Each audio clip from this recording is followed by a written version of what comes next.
तुम्बा नाम का गांव था। उस गांव में एक बुढ़िया अपने पोते के साथ रहती थी। उनका घर एक सुनसान जगह पर था। उनके घर के आसपास किसी गांव वाले ने अपना घर नहीं बनाया था, क्योंकि सबको पता था कि उस घर में रहने वाली बुढ़िया श्रापित है। उसे एक शैतान का श्राप लगा था। उसका चेहरा बहुत डरावना हो गया था। उसका पोता उसे जंजीरों से बांध कर रखता था। उसके चेहरे में 2 बड़ी बड़ी कीलें लगी हुई थी। कभी कभी उसके अंदर का हैवान जाग उठता था तो वह अपने पोते को भी खाने की कोशिश करती थी। कहाँ मर गया तू? जल्दी मुझे आटे की गुड़िया दे, नहीं तो मैं तुझे ही खा जाऊंगी। दादी थोड़ा सब्र रखो, खाना ला रहा हूँ, बस अभी आया।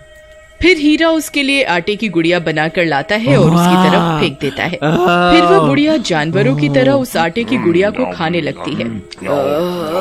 बहुत भूख लगी है। फिर वह आटे की गुड़िया को खाकर उसे थोड़ी तृप्ति मिलती है और वह कुछ शांत होती है। दादी तुम्हारी ऐसी हालत कैसे हो गई? बेटा, मैं आज तुझे एक सच बताने जा रही हूँ। इसके बारे में किसी गांव वाले को नहीं बताना, नहीं तो अनर्थ हो जाएगा। बहुत साल पहले मुझे जंगल में एक खजाने के बारे में पता चला था। उसे पाने के लिए मैं कुएं में उतरी।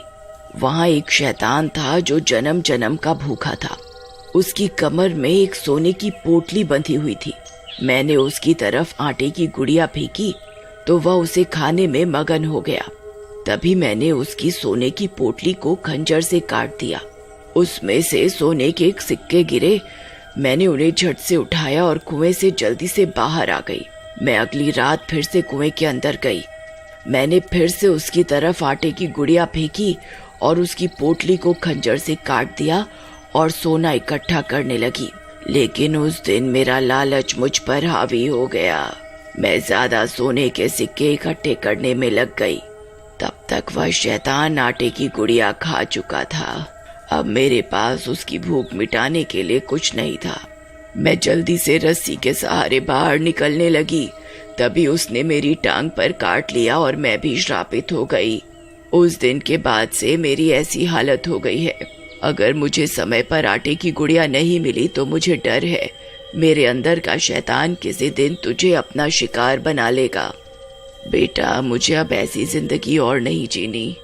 मुझे मुक्ति दे दे। मैं अब थक चुकी हूँ।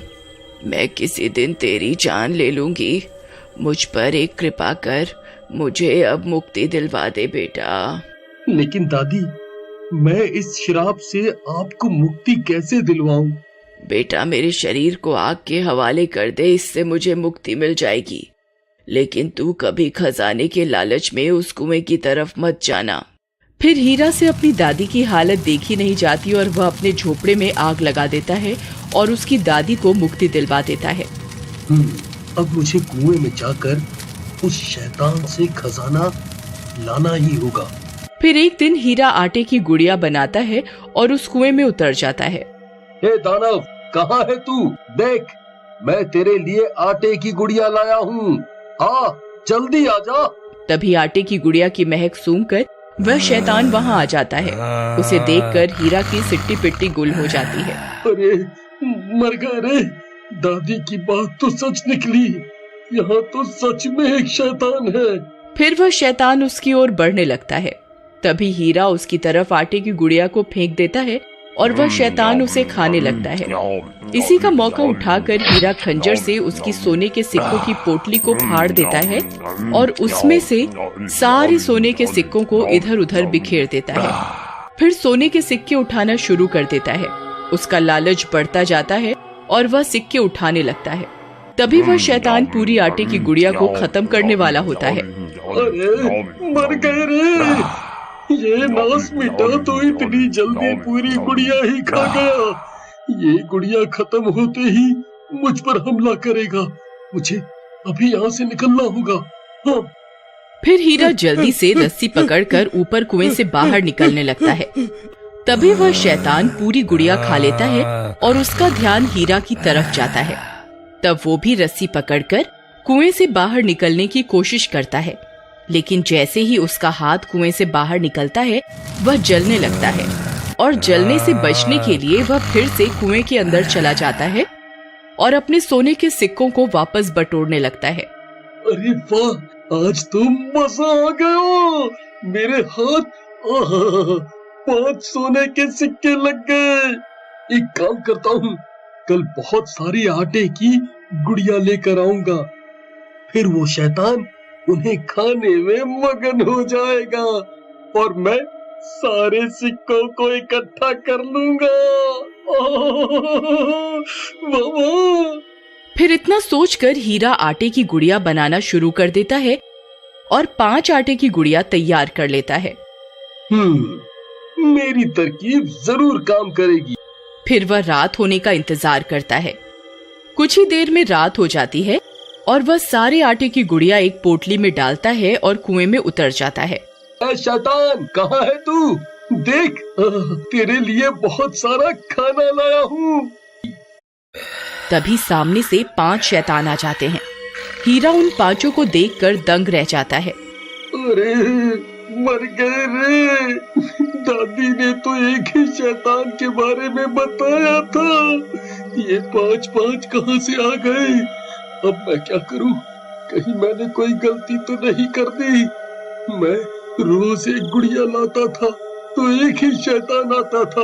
हे भगवान, ये मैंने क्या गलती कर दी? इसके बारे में तो मैंने सोचा ही नहीं।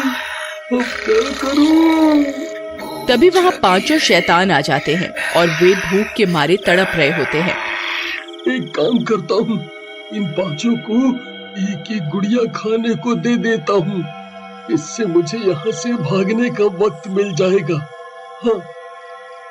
फिर हीरा एक आटे की गुड़िया एक शैतान की ओर फेंकता है तो 5 शैतान उस गुड़िया के ऊपर टूट पड़ते हैं। कोई उसकी टांग खा जाता है तो कोई उसका सिर, और पलक झपकते वो 5 मिलकर उस गुड़िया को खा जाते हैं। अरे मर गए रे, इन 5 ने मिलकर एक झटके में गुड़िया हजम कर ली। अब क्या करूं? यहाँ से कैसे निकलूं? फिर वह बची हुई 4 गुड़िया को एक साथ उनकी तरफ फेंक देता है। 5 में से 4 शैतानों को एक एक गुड़िया मिल जाती है। वह 4 उन्हें खाने में मगन हो जाते हैं, लेकिन एक शैतान अभी भी भूखा होता है और हीरा की तरफ देख रहा होता है। अरे मर गया रे, इस नास मिटे के हिस्से में तो कुछ आया ही नहीं। अरे भागो रे। फिर जैसे ही हीरा रस्सी पकड़कर ऊपर से निकलने की कोशिश करता है, वो 5वां शैतान उसकी टांग पकड़ लेता है और उसकी टांग पर काट खाता है।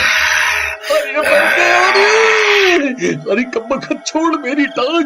अरे ये तूने क्या कर दिया कब्बा? फिर हीरा किसी तरह कुएं से बाहर निकलता है। अरे बहुत दर्द हो रहा है रे। हाय, अब मैं क्या करूं? कहीं वो दादी वाला श्राप मुझे भी तो नहीं लग जाएगा? कोई है? कोई मेरी मदद करो। फिर देखते ही देखते हीरा भी शैतान में बदल जाता है। उसे भी श्राप लग जाता है। फिर हीरा अपने दोनों हाथ और पैरों के सहारे चलने लगता है। उसे बहुत भूख लगती है और वह आटे की गुड़िया की खोज में पूरे गांव में भटकने लगता है। मुझे बहुत भूख लगी है। मैं किसी को नहीं छोड़ूंगा। गांव वाले उसे छुप छुप कर देखने लगते हैं। किसी को कुछ समझ में नहीं आता कि हीरा ऐसे दोनों हाथ और पैरों के सहारे क्यों चल रहा है और उसकी ऐसी हालत कैसे हो गई। फिर हीरा पूरी रात गांव में भटकता भटकता जंगल की तरफ निकल जाता है। उसके वहां से जाते ही गांव वाले अपने घरों से बाहर निकल कर आ जाते हैं। अरे भाई, ये हीरा को क्या हो गया? ये तो बिल्कुल जानवर जैसा बन गया है। भाई, मुझे तो लगता है इसे इसकी दादी ने काट खाया है, तभी ये भी श्रापित हो गया है। फिर सभी गांव वाले हीरा के घर की ओर दौड़ पड़ते हैं। जब वे वहां पहुंचते हैं तो दंग रह जाते हैं। वह घर पूरी तरह से जला हुआ होता है। वहां उन्हें उस बुढ़िया का कंकाल भी मिलता है। उन्हें कुछ समझ में नहीं आता कि आखिर क्या हो रहा है। फिर रात होने पर उन गांव वालों को हीरा के तड़पने की आवाजें जंगल से आती हुई सुनाई देती हैं। मैं किसी को नहीं छोड़ूंगा, मुझे आटे की गुड़िया दो।